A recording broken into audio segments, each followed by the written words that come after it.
Coach Dietz, Teutopolis volleyball coach. Coach, who are some of the players that have stood out to you the most in practice?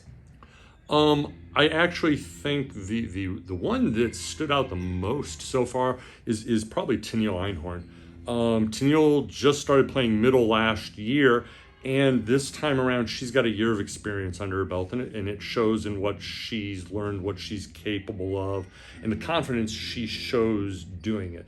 Last year she was capable of all this physically, but it takes a little bit mentally to go, yeah, I can do this. And this time around, she at the start of the year last year, she had a bum shoulder. She'd been trying to hit too hard and using her shoulder to provide the power, and that took us a couple weeks to get past. And that never helps to be hurt at the start of a season. What have you improved on this offseason to be a better player and impact player? Definitely staying out of my head. Volleyball is a very mental game. If you're in your head, then it can take down other people on the court, and then it just brings a bad attitude. Tennille, tell me about some of the, as a senior year, you're a leader, but some of the things that you have to do to be a leader and kind of helping the young kids out too. Definitely keeping the energy high in the gym and helping the little kids out. You know, they don't really know everything, and the people that come from Sigel, they don't know how Teton runs it, so you just really have to show them how we do it in practice so that they can go along and play well in varsity.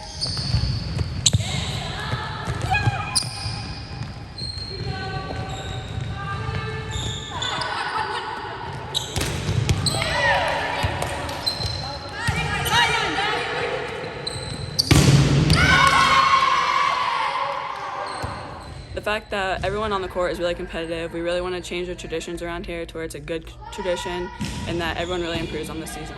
As far as some of the standout players that you notice in practice, who would they be? Definitely Emma and Clarissa. Emma always has the energy with me. And then Clarissa, last year she didn't really start varsity, but she really stepped up to the plate whenever she needed to, and I hope she keeps on continuing passing good, because we can't really do anything without a good pass.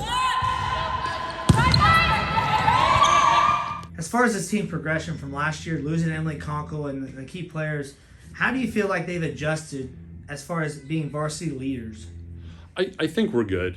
I think some of it is helped by the fact this is an incredibly large senior class, that it makes a difference when the seniors outnumber the other people in a sport. I think that's just the common way of doing it. I think some of it is just this group and their chemistry with each other, and I think that plays an important role too. As far as advantage at the height-wise, with Riley Dittemore, Sarah Niemerg, and Tennille Einhorn, how much does that create obstacles for other opponents? Boy, the honest answer is I don't know. We have quite a bit of height. We have Megan Brummer, who's a junior, who's tall. We've got Madison Miller, who's also pretty tall. Molly Powles is a tall hitter. But ultimately, I think our success comes to the part of the game that most people ignore, and that's going to be our passing. And I ultimately think it's the ones that aren't going to be banging the ball that make the difference for us this year, which is going to be Clarissa, it's going to be Summer Wall, who's a senior, it's going to be Paige Swingler, who's a junior, and it's going to be Ava Ruhal. If we pass the ball, then we're going to get the ball to those tall kids. But if we don't ever pass the ball, all that height's just not going to matter. We're never going to get the opportunity to use it. Riley, you're a senior on this team. What are you doing this year to be an impact on the team, but also a leader as a senior? I think good communication amongst everyone on the team is really good. It helps everyone know what we're doing, and we all put in a lot of work at practice. We've been practicing doing open gyms all throughout summer, and it's nice to be a good role model for the younger kids, because I know what it's like to be in their spot, and it's nice to have someone who's been on the team a little bit longer to help them figure out how Teton volleyball works. What would you like to work on? So as an outside hitter, you have to be good at both hitting and passing. So definitely just getting my numbers up there, really working. I've been working hard on my own time, lifting at the gym, and also playing volleyball in my own house and on my own time, and also coming to all these summer practices to work on my passing especially, and then keep working on my hitting. I played club ball this past winter, which also was really helpful for that.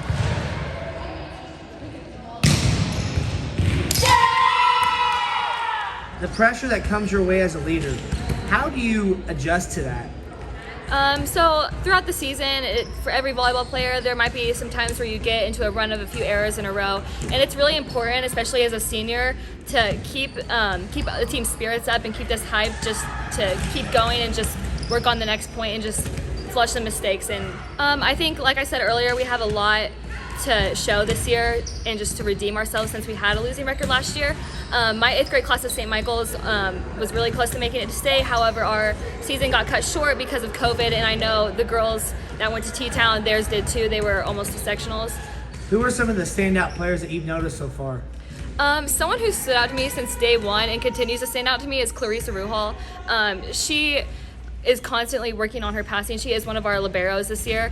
And anytime she makes a mistake, you know the next time that ball comes, she's got it. I've had the privilege to be on a club team with her this past winter, and it was great. I love playing with her. I love when I'm passing by her, I always know who's getting the ball and whose ball it is, and she takes accountability for her mistakes, and she's just a great player all around and just a great asset to our team. Sarah, talk to me about being a senior, but also you're a leader on this team, and what do you attribute kind of being a leader? What does that mean to you? I mean, being a senior is super important. Seniors are always expected to be the leaders, and I mean, for me, I feel like my job as a senior is just to make sure everyone understands the assignment that we need to be winning, and that I feel like we just need someone to confidently put us out on the court and just prepare us for each and every game and do our best and have someone to encourage us to play as hard as we can. So you lose Emily Conkle, you lose some of the key players from last year. What are some of the things you're doing as far as adjusting the transition to this year? So we actually have a lot of seniors on our team, and we have a lot of people this year that are stepping up to play in the varsity role. Like Emma Daters, she's stepping up to fill in Emily Conkle's spot as a middle. What are some of the things you worked on this offseason to become a better player? So this offseason, I played club, and we were really working hard on our defense. Just defense we were focused on, and being selective with our shots, so like ball placement and just stuff like that, and just being smart with the ball and having a high volleyball IQ. Let's go, Sarah.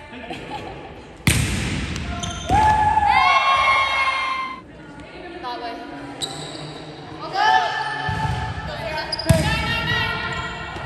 Who are some of the players that have stood out to you in practice, but also can this team be more of a sleeper, underrated team? So Clarissa Ruhal, she always stands out to me in practice because she's on the floor everywhere. She's diving, she's hustling. She's probably one of the hardest workers in practice, and so she always just impresses me each and every day. And I definitely think we are a sleeper team just because we're not known to have a super strong program, but this year I hope that we turn it around and prove people wrong. Sarah, what excites you the most about this upcoming season? So for me, I think I'm the most excited to see how me and all my teammates are going to be on the court this year, because I know that most of my teammates have participated in a club volleyball team. So like all of us have gotten better and really grown over the past off season, and I'm really excited to see how we're all going to do back together on the court together. Even though we don't all play for the same club, I'm really excited to see how we're going to play together. What did you do so much this summer to improve on your game to be that much of an impact player? So this past summer, or this past winter also, I played for a club 217, and I really tried to work on my setting and being more like precise and like making the good set, not the pretty set, like, you know, making the good decisions on the court, and my footwork and just the basics that I really need to get down and really have those for my team.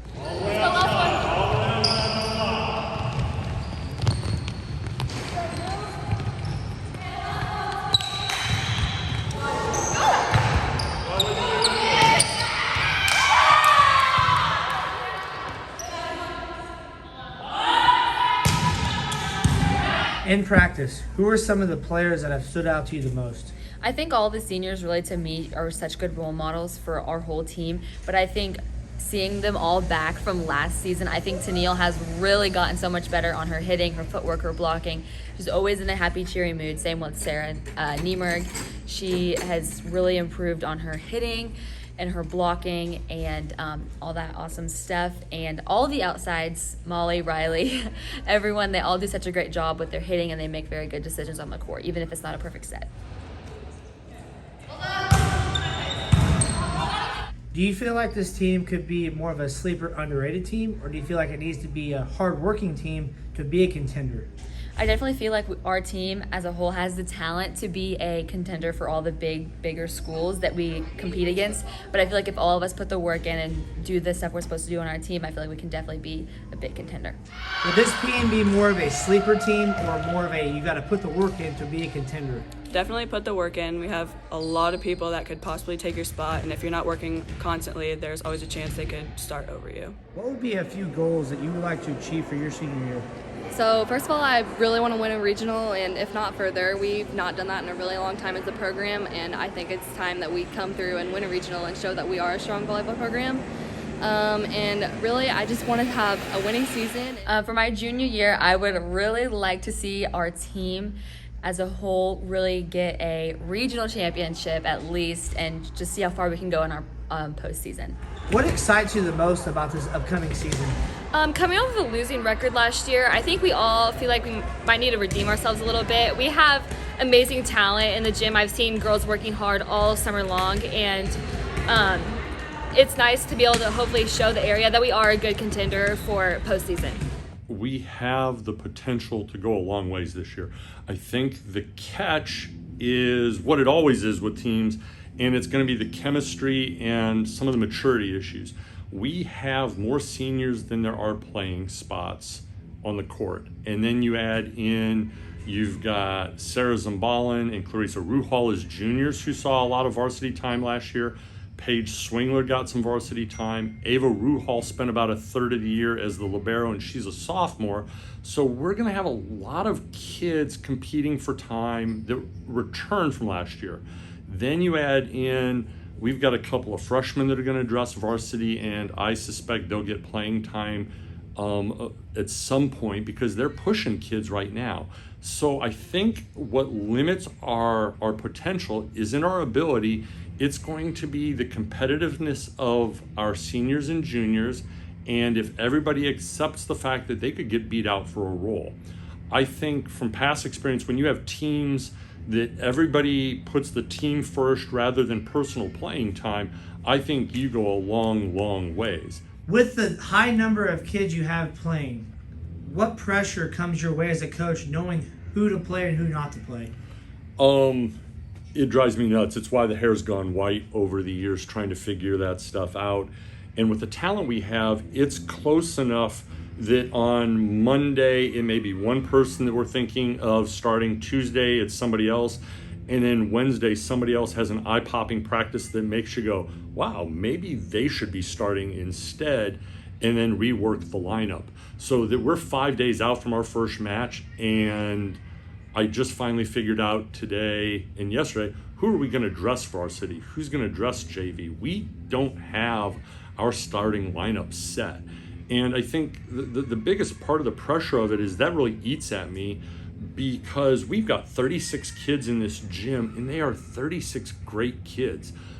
Every one of them brings something to this practice that is good. It's positive, and that kind of eats at me, and it's something that's eaten away at me more over time. And I had a conversation last year with Don Korn, who's the JV coach now at Robinson, and he was a legendary varsity coach at Oblong. And ultimately he said, yeah, I totally get it, because that's why I stepped down as a varsity coach, to let somebody else do those, because it was breaking my heart every time I had to tell a kid they didn't get to dress varsity or they lost their place as a starter. So I think that's something that good coaches, people trying to build good programs, I think that should always be a struggle for a coach. What's it like playing for Coach Dietz knowing he has the coaching experience? It's definitely different than our old coach. He knows what he's doing. He made a big change coming to high school and not really knowing anyone around here. Coach Dietz is unlike any other coach I've had, but he's great. One thing that I really like about him is that he doesn't have to yell at us to get his point across. He doesn't believe in that, and I think that's really good, especially in games if we're losing a lot. It keeps us like level-headed, and it's easier to just continue with the game if we're not being yelled at. I think having him as a coach so far has been a really great experience for me, and I'm really excited to have him next year.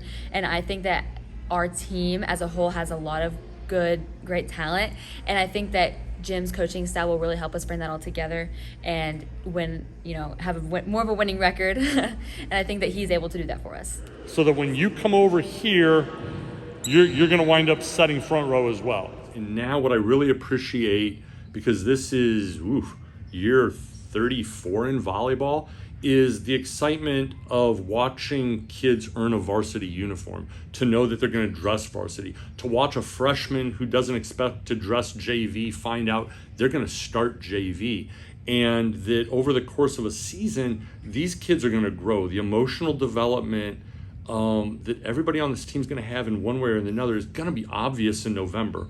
And I always joke that anymore that, boy, I ought to be video recording every practice, not for the volleyball crap, but ultimately so that these kids can see where they started and where they wound up in such a short period of time.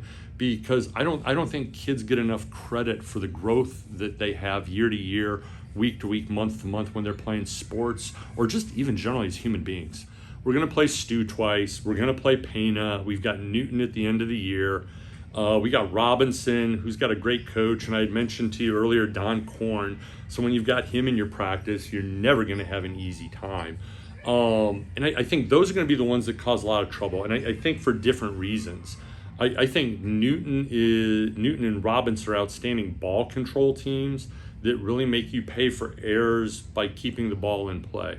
I think Stu hurts you a lot with their hitting, that they'll keep the ball in play, but they have hitters that can, if you don't put a block up, they're going to make you pay. I think it's like Vonderheide, the outside hitter, who's going to go play for John A. Logan, and Haley Muma, who's going up to Heartland Community College to play. I think they're going to kick a lot of butt, and if you give them those opportunities, they have the ability to make you pay.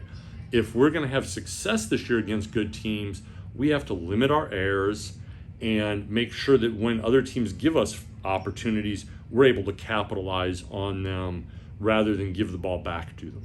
I think we're all super excited to start the season. We've all been working so hard in the off season, and I think we're all ready to show the area what we can do. Well, the team's very fun. We always have a positive attitude, and it's just really exciting to finally you put in all this work in summer and stuff, and then you finally get to play. Coach Dietz, we wish you the best of luck this season as the coach for the Lady Shoes volleyball team, but also just good luck in general. Yeah, I appreciate it. I'm looking forward to the journey with these guys. They work hard. It's a great group of kids to work with, from freshmen through seniors. We got 2 assistant coaches that are new to coaching, so we're teaching them, and it's all exciting. We got Derek as a new AD. It's been fun to work with them so far.